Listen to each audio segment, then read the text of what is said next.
Hello ladies and gentlemen, my name is Mr. TARDIS, and no live stream this week. There was a very slow news week in the Doctor Who world, but there's still, as always, lots of Big Finish to catch up on, and I didn't really want to fall behind, so this week we're going to be reviewing some of January's Big Finish output. Now, you'd think that Big Finish would allow fans to slow down and catch their breath in January after Christmas, but nope, they decide to open the year right out of the gate with the latest in their first Doctor Adventures range, Doctor Who The First Doctor Adventures Fugitive of the Daleks. This is the latest in what appears to be an annual release for Big Finish for the first Doctor Adventures starring Stephen Noonan. The Outlaws came out in April 2022, followed by The Demon Song last February, and now this January we've got Fugitive of the Daleks, and minor spoilers for the ending of The Demon Song, which ended with a story called The Inchiton Incident. The Doctor gets caught up in a harebrained conspiracy that results in him essentially disappearing from the timeline. And then Fugitive of the Daleks opens with Maureen O'Brien reprising her role as Vicky in around 1150 BC. After leaving the first Doctor at the end of the Mythmakers TV story, she's now a grandmother, and one of her grandchildren says, "There's a temple, there's a blue temple, a blue box like you said in your stories. You were telling the truth, come and look." She steps inside only to find the first Doctor, played by Stephen Noonan, who is incredibly ill. She manages to pilot the TARDIS away from ancient Greece onto a futuristic spaceship so that she can give him some sort of medical care, and from there the plot takes left turn after...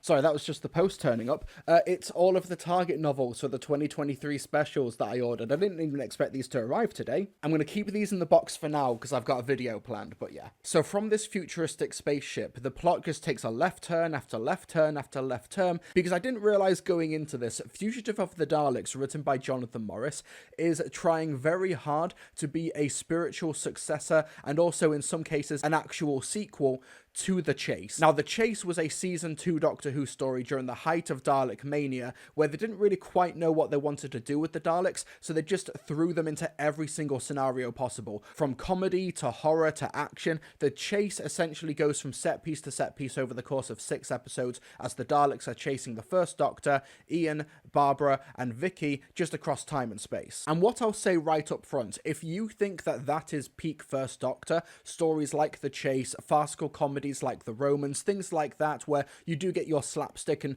just the ridiculousness of certain situations, if that's your peak First Doctor, I cannot recommend Fugitive of the Daleks enough. For crying out loud, one part opens with a full-blown Right Said Fred homage, almost paying tribute to that very strange and off-kilter cricket scene from the Daleks' master plan. You know the one. They land on a satellite with a glass floor. They encounter General Custer just on the eve of Custer's last stand. Brussels in 1911, some strange alien planet with a tribal civilization that worships a giant scorpion. And to top it all off, one of the TARDIS bedrooms is locked because there is some sort of monster or creature inside, and the Doctor and Vicky think that that might be something that the Daleks are after, and that's why they're chasing them. This unknown thing behind the bedroom door could be the titular Fugitive of the Daleks. It's kind of mad, but part of me really respects that if they're going to make us wait nearly an entire year for each first Doctor adventure, if you're going to release something like Fugitive of the Daleks where you can throw the Doctor and also companion Vicky in this case into these massive, strange scenarios that could genuinely fill up a full 4-parter on their own, then you know what, I kind of respect it. One thing that I've really liked about the first Doctor Adventures range is how they are able to just go business as usual with the first Doctor. For example, the Outlaws box set had the Outlaw story, which is basically a spiritual successor to stories like The Romans and the Time Meddler,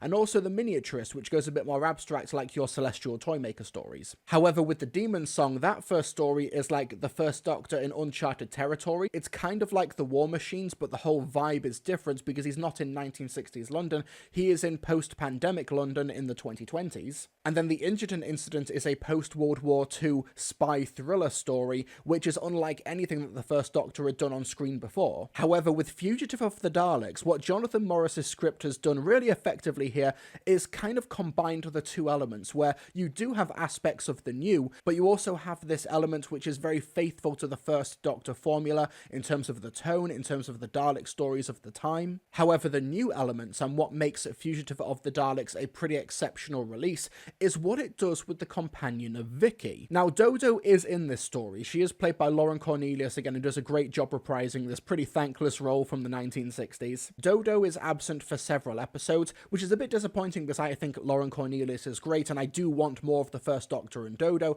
However, it kind of makes sense for this story because the main selling point is reuniting Maureen O'Brien as an older Vicky with the First Doctor. Relatively speaking, since he last saw Vicky, it's not been that long of a time, because after Vicky leaves in The Mythmakers, he's got a couple of stories with Stephen, and then they meet Dodo, and then a few stories with Stephen and Dodo, and then he leaves. I think the First Doctor says it's only been a couple of months, but for Vicky, it's essentially been a lifetime. I can't remember who the character is, but somebody looks at Vicky and is like, "Oh God, what happened to you?" And she just responds, "Life happened." She is no longer the 15-year-old orphaned teenager who is clinging to the First Doctor as a surrogate granddaughter after the departure of Susan. She is now a grandparent herself, and I'm so glad that this story, Fugitive of the Daleks, did not just put Vicky straight back into that role. How time has obviously progressed for her. She has mellowed out, she's grown up, she's matured, she has an incredible amount of life experience under her belt. And the story reflects that. Whilst escaping the Daleks, the First Doctor and Vicky land on the eve of Custer's last stand, and Vicky wants to try and change history. And her reasoning and her rationale for it are so different than what she would have reasoned for when she was a 15-year-old girl just getting into time travel. I said it was a long time since I studied history. Well, I think I know what happens next. To General Custer. Well, go on. There's a famous battle with the Native Americans at a place called the Little Bighorn, a river, I think. Anyway, the thing is, they were all killed. General Custer and the American soldiers, they were completely wiped out. It was called Custer's Last Stand. Oh, yes, of course. Renowned. Renowned. It became famous as a heroic defeat, when really it was just a pointless massacre that didn't make any difference to things at all. No, Vicky. We cannot save them. No? We cannot get involved. We must not. But it makes no difference in the grand scheme of things. If one man lives who should have died, the whole course of history might be changed. Or it might not. The risk is too great. I remember. We must not meddle in history.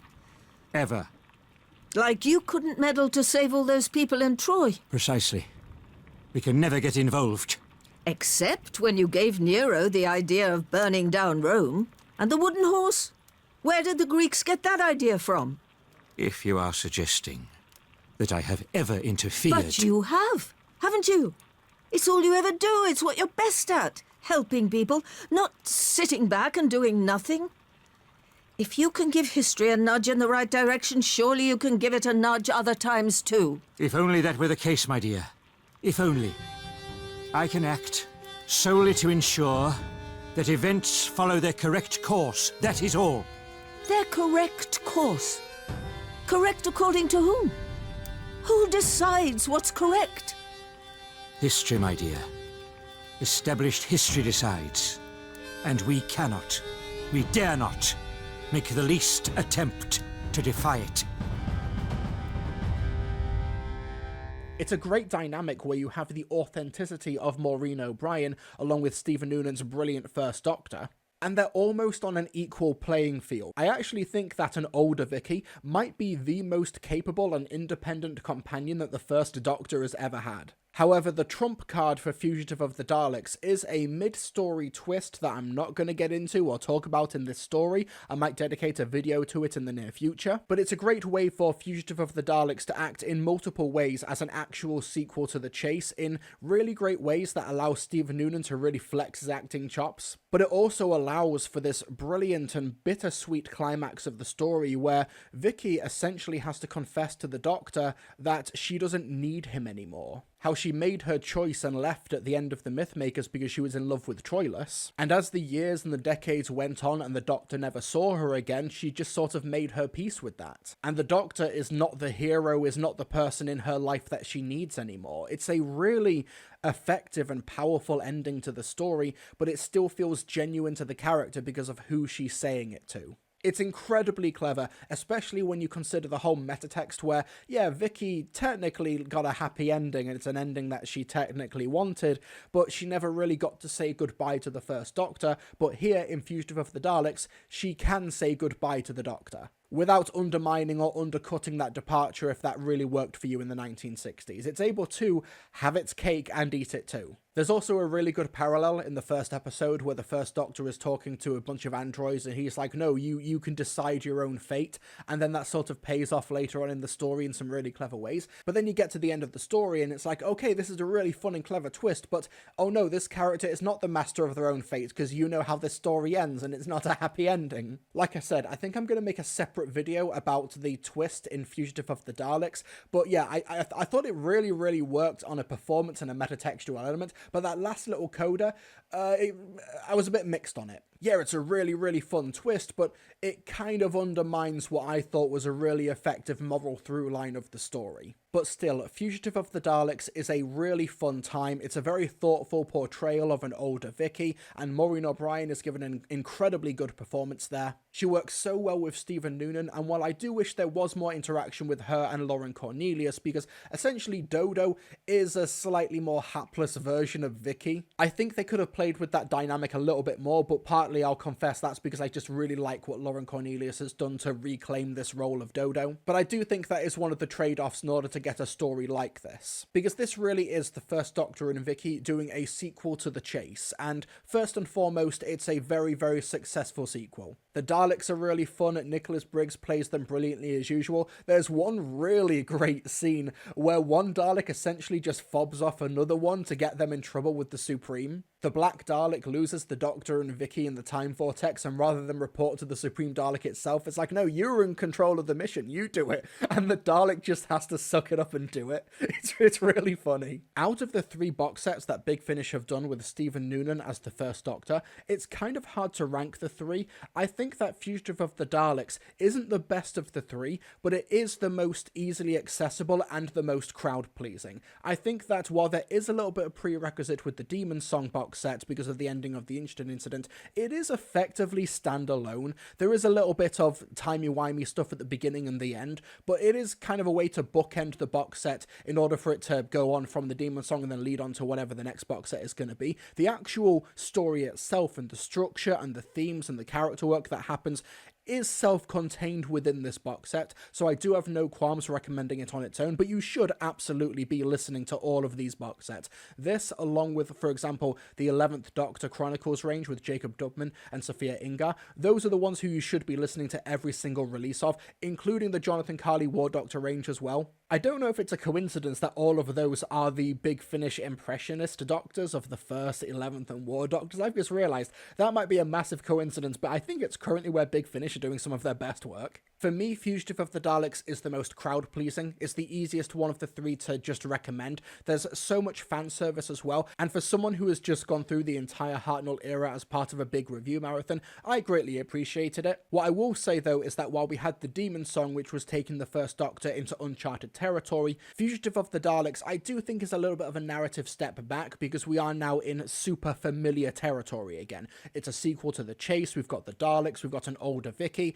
I kind of want Stephen Noonan's First Doctor to start carving his own path in the Big Finish universe, but for now, if we're going to be doing all these callbacks, if we are going to be doing these references and crowd-pleasing stories, you don't really get much better than Fugitive of the Daleks. It's an incredibly fun 6-parter that runs the gamut of locations and comedy set pieces, but there's a real thoughtful heart underpinning the entire enterprise. And for what it's worth, I thought it was a really satisfying ending to Vicky's story, and I look forward to seeing where the First Doctor goes next because there's all that unfinished business from the ending of the Demon Song still to contend with. With Fugitive of the Daleks, the story was essentially on pause, and now we're going back forward again. So yeah, that was my review of Doctor Who, The First Doctor Adventures, Fugitive of the Daleks. Let me know your thoughts of the box set if you've listened to it. Let me know down below in the comment section. Subscribe for more Big Finish reviews, hit the like button, it really, really helps me out, and I'll see you folks next time.